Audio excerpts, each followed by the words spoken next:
With us today, we have Breanne Mellen, the Suicide Prevention Coordinator, and Allysa Larmor, the Suicide Prevention Educator, who are going to walk us through some reflection-style questions that you can move through in the event you are feeling a little unsettled in your life. If you are embracing a challenge or a moment, or you're just feeling uneasy with where you're at, they have some questions for you. So, without further ado, let's turn the floor over. It's all yours. Excellent. So my name is Breanne, and Alyssa's here beside me. Obviously, we're with the Canadian Mental Health Association, and today we're going to do a little bit of a presentation on resiliency, but we're also going to talk a little bit about questions you can ask yourself when things might not be going so well for you. First, we need to define what resiliency is. So resiliency is the ability to overcome challenges of all kinds and be able to bounce back stronger, wiser, and more powerful. It's important to note in our lives we can't always control the things that happen to us. We need to understand that challenges and disappointments are really just a part of our lives, but we can control how we react to those challenges. One of the biggest questions, though, that we run into when we're talking about resiliency is, how can you be resilient when everything hurts inside? Sometimes it's hard to remember that we do have these skills and we are able to be resilient. We might feel too tired, we might be lonely, depressed, anxious, or we might just be feeling too many things all at once. In those moments, there are a bunch of questions you should ask yourself before you give up. So the first question that you could ask yourself is, are you hydrated? So have you had enough water to drink that day? That's 8-ounce glasses of water, and just take that moment to take a drink of water and just be with yourself. Another question you can ask yourself is, have you eaten in the last 3 hours? When we are hungry, when we're hungry, our brains and our bodies are not running at full capacity. So if you're feeling down, take a chance and eat something, because that's healthy for your body and for your brain.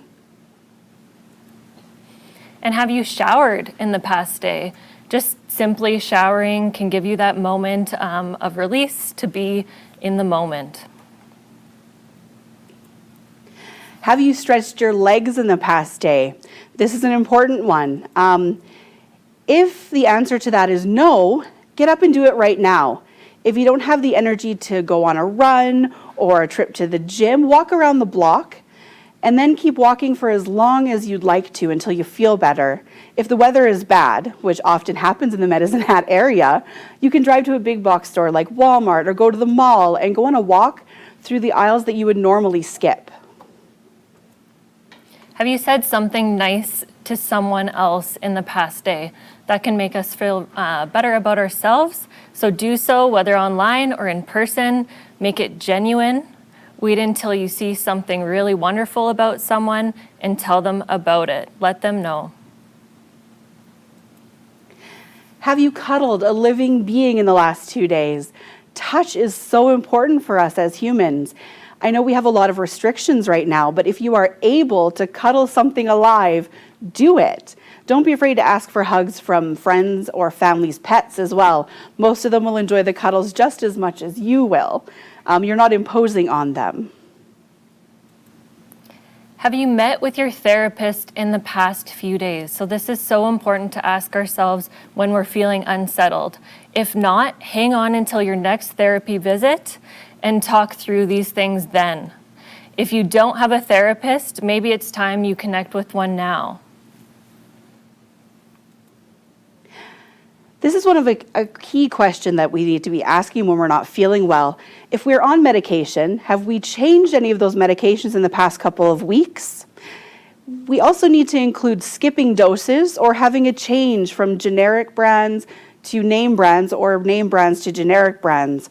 Medications play a huge role in the way that we feel about things. And sometimes when we are going through a med change, it may be making things seem just a little bit worse for us. Changes with medications do have some side effects. Give yourself a few more days and then talk to your doctor if it doesn't settle down, because perhaps the medication you're on is just not working for you and you need to have another change.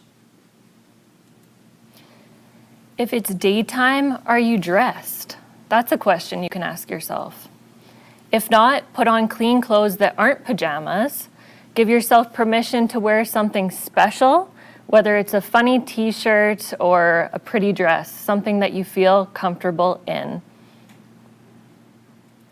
And the reverse of that is if it's nighttime, are you sleepy and fatigued, but for some reason you're resisting falling asleep? It's natural sometimes to get into that pattern where we get tired, but we can't seem to capture the sleep that we need.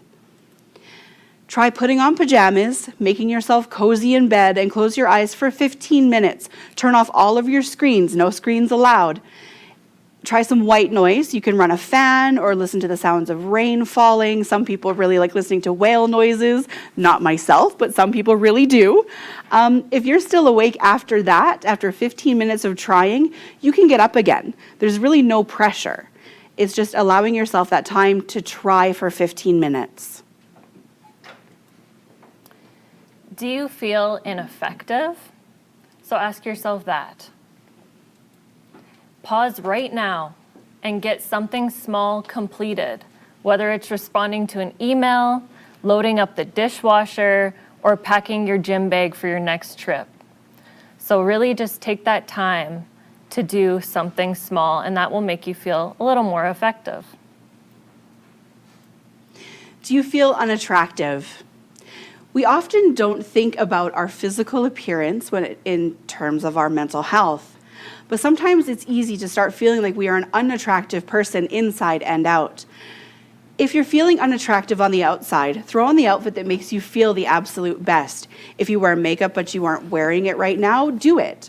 When you are dressed in the things that make you feel good, your brain will feel better and your heart will feel better as well. It's important to also take a look in the mirror and give yourself a compliment. Tell yourself that you are beautiful and you are pretty and you are attractive. Making it meaningful and genuine, even if it's coming just from our mouth, can help our brain realize that, yeah, we are pretty awesome looking. Do you feel like you can't make decisions? Give yourself 10 minutes to sit back and figure out a game plan for the day. If a particular decision or problem is still being a roadblock, simply set it aside for now and pick something else that seems doable. Right now, the important part is to break through the stasis, even if it means doing something trivial. So whatever you're capable of doing in that moment, take the time. Have you overexerted yourself lately? Physically, emotionally, socially, or intellectually? Have you overloaded your tank, basically? This can take a toll that lingers for days for us. Sometimes we need to stop, take a break in whatever area we've overloaded our lives, and relax with some silly entertainment, take some time alone, do a bit of deep breathing, perhaps meditation, and just center and be with ourselves to take that break.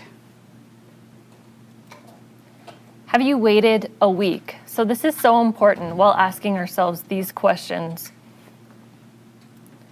Sometimes our perception of life is skewed, and we can't tell that we're not thinking clearly. And there's no obvious external cause. It happens. Keep yourself going for a full week, whatever it takes, and see if you still feel the same way after that week. And then if it still does, go through these questions again and ask yourself these things. It's really about that self-reflection. Mm-hmm. Remember always that you have made it this far. Whatever is happening in your life right now, you will make it through this. It might be hard. It might be really tough for you, but you can do it. You are absolutely stronger than you think you are. And true resiliency comes from those moments where we don't feel strong and pulling on the reserves that we have left to make us feel better. Mm-hmm. What else can I do? So you can get educated on mental health, and being here for this day is such a key part of that as well. We all have it, and it's everyone's business. So make sure that you reach out and reach into others who you notice that are struggling. Learn more that can help build resiliency. So we all have Google. and we can access that and look up reputable websites about mental health. And then also, we actually have a full day of education coming through Canadian Mental Health Association. And so the link will be posted on our Facebook page, and it is free through Eventbrite. And there will be presentations on mental health and wellness, unpacking addictions with someone that was just speaking here earlier, Ryan Oscar. And then there will be Breanne. She's presenting that day, suicide prevention. And then I will be presenting on grief and loss. And then we have a stress and self-care as well. So these are all employees of Canadian Mental Health, and we'll be educating throughout that day, and that is March 27th. Excellent. Yeah. Thank you for sharing some of those great questions with us. Do we have some time to maybe chat for a little bit if we can? Absolutely. Yeah, for sure. Let's talk a little bit about it and talk a bit about the whole idea of mental health in a generalized sense. It's a pretty broad topic. Yeah. What are one of the biggest changes you've seen positively moving forward with the mental health sort of awareness and movement that maybe you've seen in the last year? Yeah, I think within the last year in Medicine Hat, I think I would really take a strike as being the collaboration that's happening between different agencies and peer support groups. I think that's so vital when we're trying to fill the gaps in services. And so having that lived experience is key alongside the professional agencies. Excellent. So collaboration is a big part of that equation. In terms of collaboration, we all come together. Anything that sort of circles around something, there's an axis. What would you think, or what would you say would be maybe the axis that this all revolves around? What's the one key to the whole idea? Really, it's understanding that everybody has struggles and that mental health is something that everybody has. That's something I think that we have not fully acknowledged and maybe haven't really recognized up until now, is that not everybody has mental health problems, but everybody has mental health. And we all need to pay attention to our mental health, no matter how mentally healthy we are. Mm-hmm. Yeah, for sure. I mean, one of the things that we talk about in our household is that, it doesn't matter how good my teeth feel, we do an annual dentist visit. It's a routine checkup. It doesn't matter how good I'm feeling physically, I do an annual doctor's appointment. And we're big advocates in our house of, it doesn't matter how good you're feeling mentally, you need to do an annual checkup. Yeah. It's about finding those key indicators, right? Definitely. I always say the check engine light that pops up. What are some of the biggest, and you covered some of them in your topics, but if you were to boil it down to maybe your top 2 or 3, what are the top 2 or 3 key check engine lights that you see people that they don't identify until you identify with them, and then all of a sudden once they identify them, they realize how present they are? So I know the big one that I always kind of zero in on is the amount of sleep somebody is getting. Having altered sleep patterns, so sleeping way too much, sleeping way too little, is kind of an indication that something is going on. For individuals who are finding that they are exhausted throughout the day but can't sleep at night, that to me says that something is absolutely happening that they need to be taken care of. Yeah, I would say a loss or a change in appetite. And I think it's just an emphasis on the change. If you're noticing that there's a change from a prior baseline or how someone was doing prior, really an emphasis on that change. Yeah, identifying that. It's so important to be able to identify those little triggers and signals, right? One of the ones that you opened with was hydration, and I had to chuckle to myself in the back because to people on the outside looking in, it seems like such a futile little tidbit that does not matter. Fact of the matter is, to those who have experienced it, simple things like hydration literally can be the difference between here and here. And my hydration levels. Sleep is a big one for me as well. Yeah. Sleep hygiene is just such a big part of it. And it's so difficult to find that line between getting the rest and listening to your body versus just sort of wasting your day away and just sort of being fatigued and kind of. What are some of the things that you would say differentiate listening to your body versus maybe falling to your mental state at the time? Is that a tough one? That is a tough one, actually, because everybody is so unique. Yeah. Everybody responds to things in different ways, so it's tough to kind of put a blanket statement on that one. For sure. Would you agree? Yeah, I would agree with that. I think the uniqueness in individuals is key. And I think that's why it's so important. If you are a friend or a family member of somebody, you'll know them best. And so you'll be able to notice that change or if something's going on for them. And so, yeah. And then if you're just checking in with yourself, looking at things like mind, body, spirit, and your physical self. So those are all just so interconnected, right? Like we are whole people. And so... Yeah, and I love the aspect of uniqueness to it, because the person is unique, the situation is unique, and so too in some cases is the solution or the strategy, isn't it? Yeah. How important is journaling in that scenario? Because I know that for myself, I am not the best person to interpret my own thinking. And if I don't have something to look back on as a reference point, and it's about sort of finding those baselines, what are some things people should journal, or what are some reasons people should consider journaling, and how do they affect this role? So I absolutely love journaling. Some people don't realize though that journaling doesn't necessarily have to be done with a piece of paper and a pencil. Yeah. If you have an app on your phone that lets you record your voice, you can use that as well. And I think it's important to journal kind of whatever is important to you in that day, making sure to capture maybe the places that you struggled as well as the places that you succeeded. So having that balance to look back on is also very helpful. Yeah. I actually personally do more of a gratitude journal.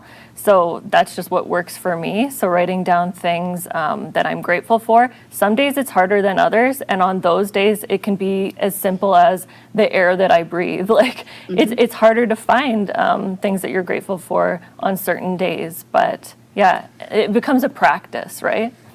It is a practice in the sense that anything you do, you sort of take the actions initially, hoping that if you repeat the actions enough, they become habitual and just become a part of your operating system, right? And for most people, I know from some of the people I work with, the challenge is not in getting them to journal correctly, it's in getting them to journal at all. Exactly. And once you get in the habit of journaling, then you can work on journaling effectively for yourself. I always use the example of my children. I mean, we taught them to make their bed. They didn't need to make it well, they just needed to pull the sheets up. We'd go in and then we'd massage it together after. As they get older, our definition of what effective bed making looked like has changed. And that's sort of too with journaling and finding your own way to journal. You talked about using an app or various things like that, or the different styles. I know myself, my world, I'm very creative. So for me, it's sketching. As ironic as it is, images, little nuggets of pictures are what I need to stimulate my mind. It's about finding a creative solution for yourself, isn't it? Yeah, for sure. Yeah, working around with yourself in that equation. So journaling is a big part of that puzzle, no question, and not overthinking it, just sort of getting into the actions and habits of it. Yeah.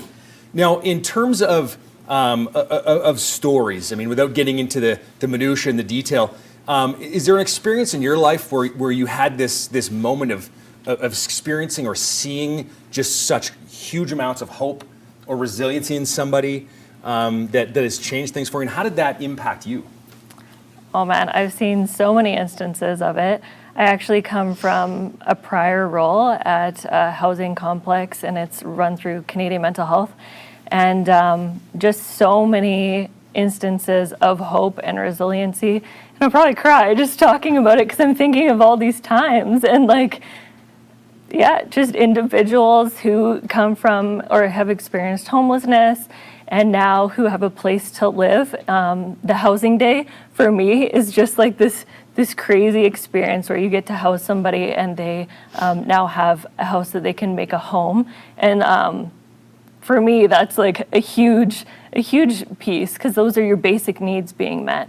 And so, it looks a little bit different for me in my experience, but and then just also seeing them then thrive later on and being able to express themselves through music and having the opportunity to do that. So, so many stories of hope, and we can always talk about them after too. The rally, there's a million different ones you can go with, right? And that's the thing, an event like this is so important. Is someone earlier, I think it might have been Rick, was talking about, we don't need to always share about our struggles. We need to share about our victories, our wins, our hope, our moments of resiliency where we step forward and really sort of allow people to understand that there's things that can grow out of that. So many different keys. I love the idea that you talk about the home being a trigger for you. Like that's a big moment where you love it because that's your safe place, right? That's where we all go to get away Yeah. from the outside factors of life. It's where we go to cook the meals we enjoy, on the couch we're comfortable, and be with the people that we love. Definitely. You talked about thriving. Tell me a little bit, I noticed in one of the things in the biography a little bit was the difference between thriving, surviving. How does that fit into this whole picture? So it feels like when we're surviving, we're almost gripping onto something with claws and holding at it, but we aren't really able to capture all of it. I view when we're thriving, we're doing all of the things that we need to be doing. We feel good inside our heart, mind, and soul, and that's how we know that we are actually thriving. We're making it through the day without even thinking about those challenges because we know that we can deal with them when they come up. So it's not a concern for us in the moment. Yeah, and anything you want to add to that? I think she said it Nailed perfectly. it. Yeah. and the thing that resonates with me in that thought is I feel like when you were saying that, the image that came to my mind was that when we are surviving, it is mentally exhausting. Yes. When we are thriving, it is mentally energizing. Like every challenge is a new opportunity versus every challenge is a weight to carry in our backpack. Exactly. And it gets to be heavy. There's a big difference in our energy and approach to that type of stuff. Definitely. And it has to do with how we carry ourselves too. When we are stressed out and we are so overloaded with all of the challenges, we tend to slouch and we tend to make ourselves smaller. But when we are thriving, we stand up tall and proud and we're able to say with our voices all of the good stuff that we've done. So Yeah, how important is body language? We all know how important body language is to communicate externally. Like we wear it externally for other people. We all too often forget to wear that for ourselves sometimes, don't we? And it's you touched on showering, putting on your favorite outfit, putting on makeup. Those are important things because they help us put that sort of together. Yeah. And sometimes we have to do that. It's hard to be mad or sad when you're smiling. Yeah. Exactly. Even if it's a faked smile, it is hard to circumvent what we're seeing. definitely. Have you ever heard of mirror work, looking in a mirror and talking to yourself? Tell me about mirror work. It's something that I've been fascinated with for a long time. Do you want to talk about it, Breanne? Sure. So really, it's just looking in the mirror and addressing your own self, having a conversation with yourself, watching your facial reactions, maybe talking about what you went through during the day, or giving yourself compliments, whatever works for you in that space. Yeah, and we talked about this the other day, and I think it's fairly important to kind of use that I am language. So identifying you as the person in front of the mirror. So I am beautiful, or I am strong, I am brave, I am courageous. So looking in that mirror and seeing yourself as what you're labeling yourself as, and with those positive words of affirmation. Gotcha. So I bringing it in to be able to identify you as the person you're looking at. Yeah. Yep. It's an interesting one. I did an exercise once with a young group of athletes and asked them to list 10 things they love in their life, and it was fascinating how many of them didn't have themselves on the list. Yeah. I mean, amazing, isn't it? And we see that quite often. We always go to, oh, I love my family, my friends, my house, my dog, my wife, my kids. But what about yourself? Yourself should be number one on that list. Yeah. Right. I mean, kindness is an inside job, right? Like, the kinder we are to ourselves, the kinder the world seems to be to us. Definitely. The more accepting we are of ourselves, the more accepting the world is of us. It's just so important for us to own ourselves. Yeah. And then amazingly, the weight of that is off. One of the things that was interesting to me, listening to Rick talk earlier, and it's super timely today in the COVID world, they kept talking about, when I spoke up or when I reached out, I was able to take the mask away. You know what? That resonated with me because in COVID, we all know the relief of getting out of the mall and pulling off the mask. Like, honestly, it's the same thing emotionally as it is physically. If removing the mask is not a statement that means something to you today, it never will, because we all remove our masks on a daily basis, right? For sure. Yeah. How important is vulnerability in this whole puzzle? Oh, you have to be vulnerable. And that can be a tough thing for people to understand. I myself am not the most vulnerable person. I'm very much a stuff it down, forget it, and talk about it later person if we get there. But learning to be vulnerable has helped me in my life. So being open and honest with yourself. Yeah, I think being honest with yourself and being honest with the people closest to you, start there. And then from there, it does become easier. Yeah, so many of the things that, it's no secret in anyone that's in my world that I've battled through the dark days of mental health and challenges. I'm very familiar with it, and I know that vulnerability is tough. But I do know that every time I've broken through, it's a direct result of having been vulnerable. Every breakthrough for me came after a vulnerable moment. Definitely. And that's and as much as you experience it, it still takes work to get there, right? It takes some time to believe that that is the true correlation. And interestingly enough, in your vulnerability, you notice other people who have similar stories or similar experiences, and then they're more willing to reach out to you as well because they're like, oh, you've experienced that. Right. You end up starting a conversation, right? And it becomes a two-way scenario. That's one of the things that has really fascinated me in this whole journey of mine is the idea that when you reach out, people are more willing to share. And the irony is the more you are willing to share and be vulnerable, the less you need to reach out, the more it starts to come back to you. Do you know what I mean? Yeah. You get power in hearing others' stories. You get power in hearing others' moments of hope. Yeah. Exactly. And it's important. But darkness is a tough one, isn't it? It is a tough one for sure. So I always, this is kind of a little bit about me. So I always say that I would not be here today if one of my coworkers hadn't reached out and gotten me help when I needed it a couple of years ago. I literally would not be sitting here today. I would be gone. But having those vulnerable conversations with her in the moment were so powerful. They're the reason that I am here today and the reason I share of myself. Because I think it's important to let people know that I have struggled, you have struggled. Let's talk about that. Yeah. Yeah. The idea of being able to be of service to somebody, one of the fastest ways that I find for me strategically to change my outlook on things is to be of service to someone else. And sometimes that's just sharing my story or my message and understanding that in every great message, it starts with a mess. Absolutely. Right? Everyone does. I mean, we go to scenarios and we go to professional development conferences and we do all this stuff. And it's just a world of best practices being shared. And the reality is I think there's so much more power in standing on the stage and explaining the worst practices that got us to the best practices of today. Yeah. That is sometimes the more important moment, isn't it? Yeah. Right? And it's that journey of growth as well. It's, okay, this is the mess we started off with, and here's how we've refined it, and here's how we've become better. Yeah. You get better at it all the time, right? It's not about having a great day, it's about having the best day you can. Yeah. And that's really the scenario that we want to have, little baby steps each and every day.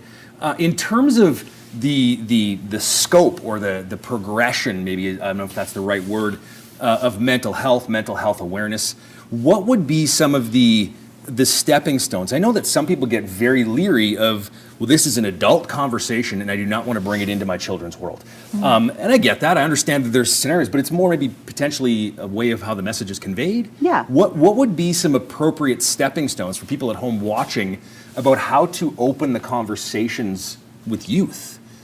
Is there ways to get into it without getting into it? Do you know what I mean? Yeah, absolutely.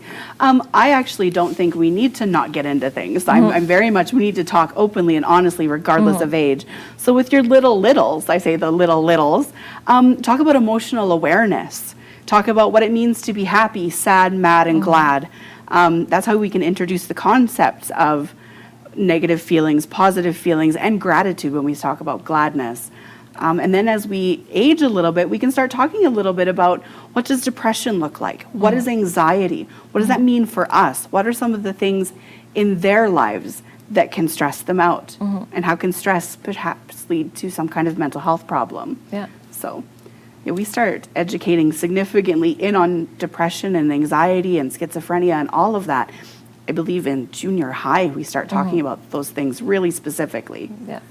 You as well? Anything to add there? Yeah, no, I agree with Breanne. And I think just if you're having a hard time reaching your youth, I find the best time that I've been able to reach youth in the work that I've done is actually car drives and riding in the seat beside the individual and just having a conversation in the car. It sounds kind of simple, but it is a way that you can connect with people in that age group.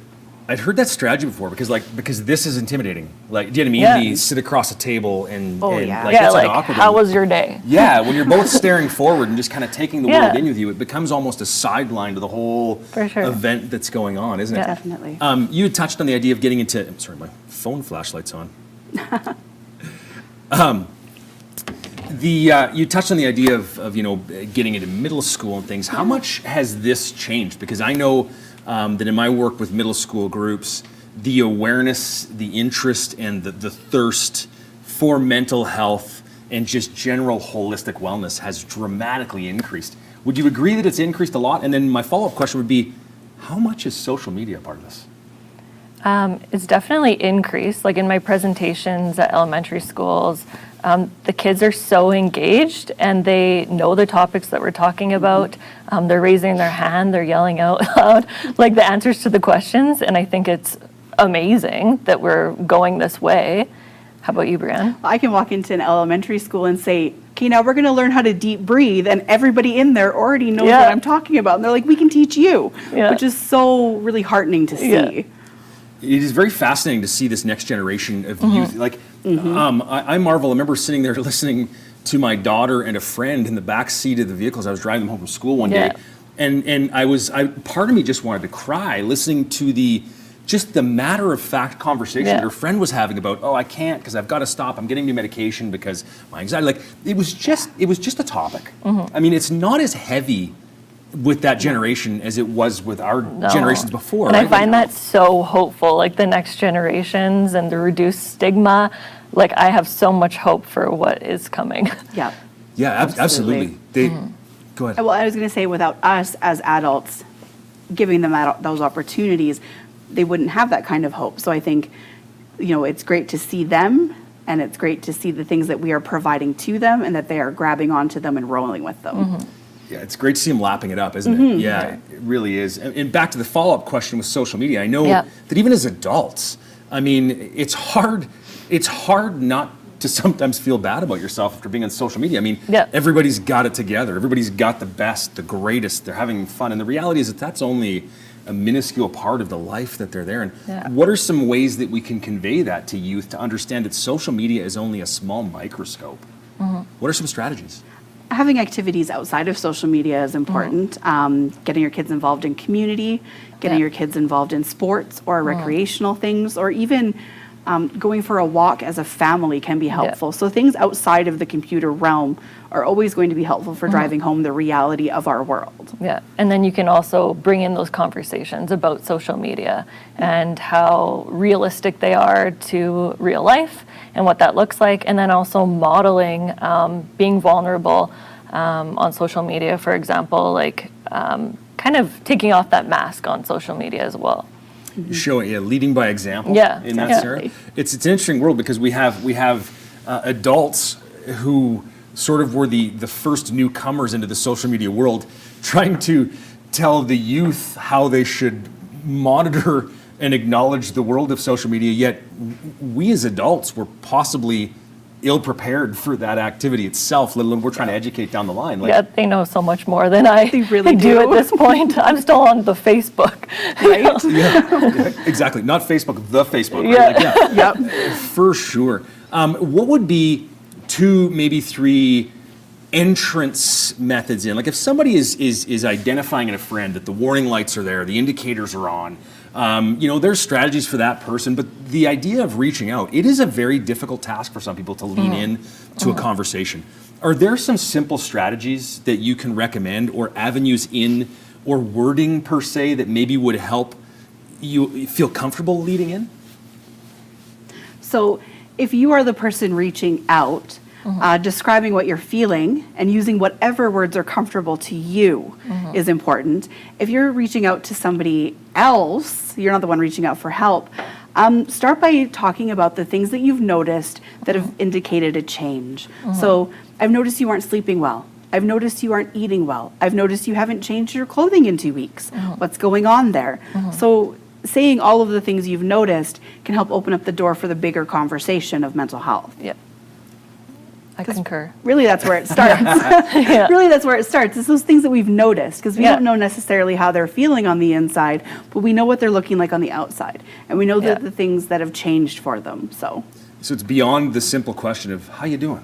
Because that's just become such a normalized piece of our conversation that we really just feel the world wants to know, I'm up today, it's great, a great day. It's not a deep enough question anymore, right? I'm fine. Are you really, though? So you're suggesting looking at what you're seeing on the outside and suggesting that you're noticing that and maybe trying to prompt the idea in their mind that, it's there? And we can always ask, how are you? But if they say something like, oh, I'm fine, maybe not letting fine be an acceptable answer anymore is a good idea. Asking again, okay, but how are you really? Yeah. What does fine mean for you? Describe fine. Very often we get into the different feelings that they're actually experiencing. And then I always emphasize listening, and then really listen for what they're going to talk about, and then having an interest in that, right? Yeah. For sure. The listening's a big one, isn't it? And in many cases, when you have a conversation, I find that the more you speak with somebody and the more you're comfortable with somebody, the more you start to hear what isn't being said. Yeah. And sometimes that's a bigger indicator than what you're actually hearing, right? Would you agree with that? Absolutely. And paying attention to their body language as well. If they're telling you everything is okay, but they are shrinking into themselves and they are frowning, that's an indication that they are really not okay. And they're biting their cheek or something, right? Like they're holding back those tears, because all it takes sometimes is someone asking, how are you doing? And that's when you're like, yeah. To have the mask off, so to Someone's speak. noticed, Someone's noticed. It's not a secret anymore. They've noticed the invitations that I've been giving out for someone to ask me. Yep. Yeah, for sure. The power of question asking too, right? I mean, there's a difference between an open and a closed question. Yeah. And sometimes we ask the closed question and we get a simple yes, no, fine. Yeah. How's everything? Good answer. And sometimes it's learning the methodology of open-ended questions, where instead of saying how you doing today, it's like, tell me about your day. What was your morning like? And just get them talking and getting them comfortable, isn't it? Absolutely.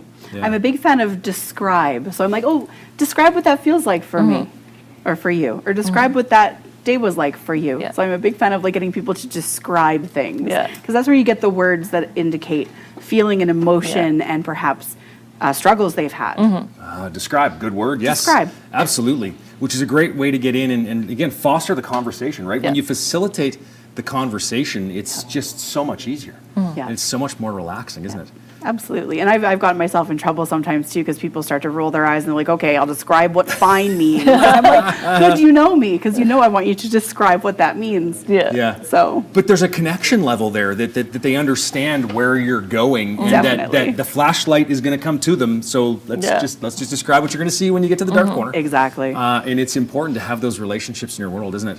To have your tight little circle of people that you can reach out to. Yeah. Definitely. Yeah, absolutely. I mean, it's just we could literally talk for hours and hours and hours. It's an incredible topic, and it's one that I'm so thankful that we're doing today. Maybe we can pop up on the screen the numbers that we can use for call out. If anybody's being triggered by anything today, or finding that there is a moment where they're wanting to reach out, they got the Distress Center crisis line, which is 1-800-784-2433. The mental health helpline, 1-877-303-2642. And if you need immediate help, if it is an urgent situation, don't be afraid to call 911. You call any of those three numbers, someone will be there to answer the call for you, and they will absolutely be able to give you an ear, give you a direction, and help you find a strategy or some steps forward to reach out further.